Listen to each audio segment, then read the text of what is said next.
Marriage is a wonderful thing, where two people outline their undying love for each other with a legal agreement ensuring they will both love, care and cherish each other until the day one, unfortunately, has to move on. Or, marriage is a thing where two best mates who are probably scientifically classed as absolutely mental just get married for a bit of a laugh. Because that is what is happening, and in this video I will show you proof that is exactly what is going to happen. And also, you know those like old codgers that are just really annoying and think like, as soon as you say the word Brexit, it might be a bad idea, they like start launching like San Miguel glasses at your skull.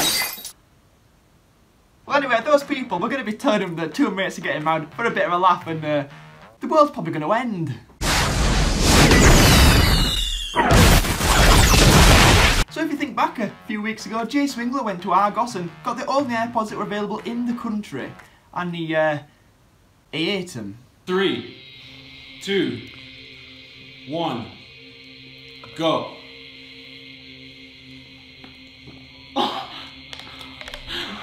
my god! Now you're probably wondering, Wadey, why have you even mentioned it in this? This is not relevant. Well, it is, because this is where I live. Not actually in Argos, I don't actually live in Argos. Well, not yet anyway, because if you look at my YouTube earnings from that last video, that did really well. I earned $6. Thanks for that, YouTube. That's really appreciated. That nice one, lads. Cheers. Good one.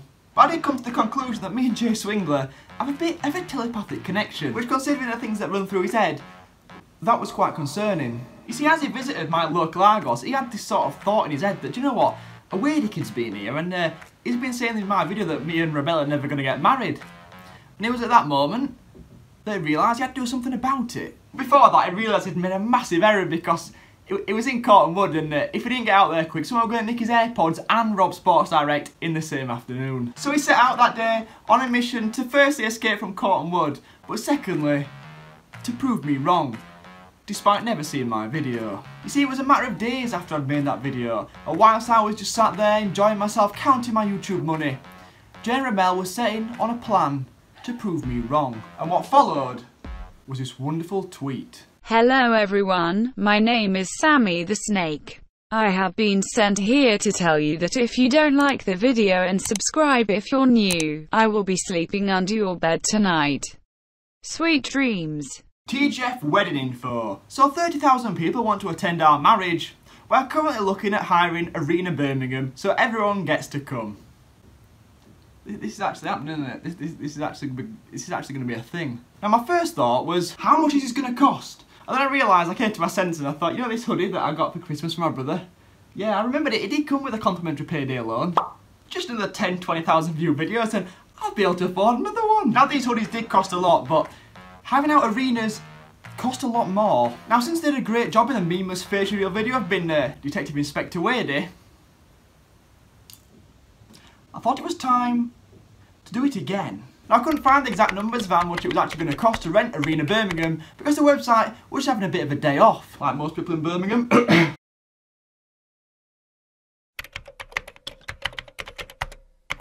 the people of London do apparently work, and so does their website, because to rent out the O2 Arena in Greenwich, I think it's in Greenwich, it costs £80,000.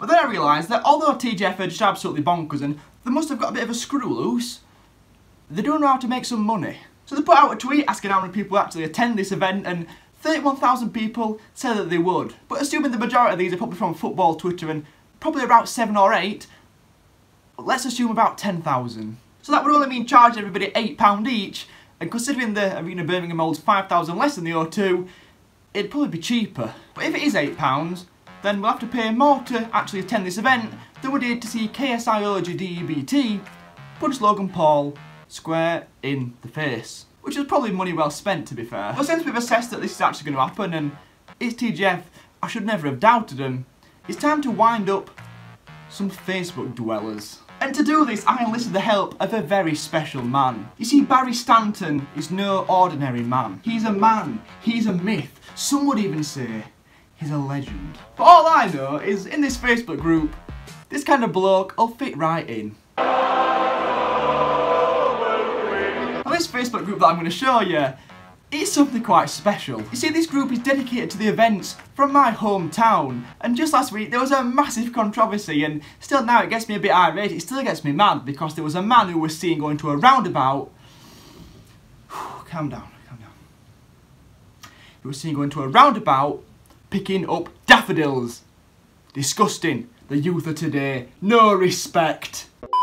Right, so it's 2 days later. I've spent all night up making a Facebook account for Big Barry Stanton. I say Big Barry Stanton, he's actually now Mr. Wes Butodi. And if you're wondering why I've called him Mr. Wes Butodi, then just wait to the end and you'll see I am in fact an evil genius. Now, I thought this would be an easy process, but clearly not. I had to actually make another Hotmail account and it took me about 48 hours. To add some legitimacy for those that actually run the page, I had to add Mr. Wes Butodi as a friend on my personal Facebook account, which makes me look a bit mental. But after all that blood, sweat and tears that I put into creating Mr. Wes Butodi's account, it was time for the fun part. Now obviously Mr. Wes Butodi could only have one profile picture, but it still made me laugh. He's a good looking bloke, him. What a geezer. But just merely a profile picture was never going to work. We had to really fill out this account to make it seem real. So I thought to myself, what would a Brexit loving, beer guzzling football fan have as his cover photo? And then it came to me. A nice pint of Stella Artois. I mean, that just screams Brexit. And then as for the bio, I had free reign really. Now I wanted to actually add some stuff to actually try and get into this group, because at this point I'm thinking, this is a bit too bait. Hi everyone, my name is Wes. Just here to talk with my family and friends in Wath. See what I did there? Love Brexit. We then went on to talk about Wes Butodi's life story, so the people, the admin at this group, can start to feel a bit sorry for him. You see, Wes Butodi is unemployed. He also studied at the University of Life, which sounds like the most Brexit thing I've ever said. He obviously went to my local school, he lives in my local area, but what's really important is that his relationship is complicated. And now with the account all ready to go, and me as a Facebook friend, I didn't think we could fail. So I just left it for a few days and let the mayhem commence. So a couple of days passed and I went back to check and see if my application had been successful. And as I typed in the name of the page to see if I could actually access it, I found another page that just blew my mind. Now you'll probably remember me saying that this group is a bit strange and quite special. So strange that the people that have been evicted from the original group have set up their own group and said that the original group is a group.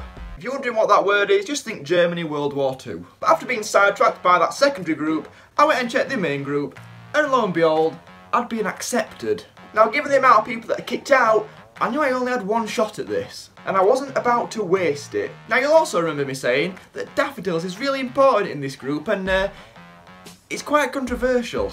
So I had a really good idea. I decided to get a picture of a local roundabout and get a picture of TGF. And I put them on the roundabout, and you can imagine what happened next. Now for those of you that have actually got eyes, you'll be aware that this picture was taken in like 1980, given that the car looks like it's about to fall apart. But the people on this group will absolutely have no idea. It was then time to start writing the ultimate Facebook post. Just seeing these two lads hanging about on the roundabout seemed dodgy. Looked like they had some flowers in their hands. Maybe daffodils. I weren't taking that nonsense. I had to work with them because I can't spell, and gave them a good kicking. They said the best mates are going to get married for a laugh. And yes, I did spell laugh like that on purpose. I'm not an imbecile. Disgusting if you ask me. Brexit can't come soon enough. Big Wes. And if that didn't get a response, then I'd run out of ideas. But as you can imagine, people flocked in the hundreds and thousands to this Facebook post, and it was incredible. For example, we've got good old Margaret. Of course she's called Margaret. It's disgusting. It is Margaret. It is absolutely disgusting. The state of that Photoshop is horrific. We've then got Big Gal Val, who decided to blame Rotherham Borough Council. That's disgusting. Rotherham Metropolitan Borough Council should be ashamed of themselves. That really is appalling. And then we got to Big Steve. You literally couldn't make it up, could you? Of course he's called Steve. How long ago was this? Well, Steve, judging by that car, it was probably about 35 years ago, mate. You see, Big Wes caused so much mayhem that the admin of the group actually had to put a Facebook post on saying, have opinions, but make them respectful, please. That's not even the funniest part, because the man that is part of this Facebook group decided to share this information with all his fellow friends and people in the community. Dear Asda, last week I purchased some of your smart price toilet tissue and I have some thoughts to share with you. For my first use I folded it twice like I normally would, but it was so weak it broke, at which point I realised I had f***ed myself. That's right, No romance, no weekend in Venice, just one swift digit up the wrong un in a cold bathroom in Barnsley. Some actually went to the trouble of writing that, rereading it, checking it for any spelling mistakes and thought, you know what, people are going to love this. By the way, if you enjoyed this video, please like, comment and subscribe if you're new. And also, before you go, you know how I uploaded a memeless video? Well, not enough people have commented that it's fake yet, so if you could go onto that video and just say, it's fake Tom, it's fake Wadey, you know it's fake, you stupid, then that would be appreciated, because I just don't know if it's fake or not yet.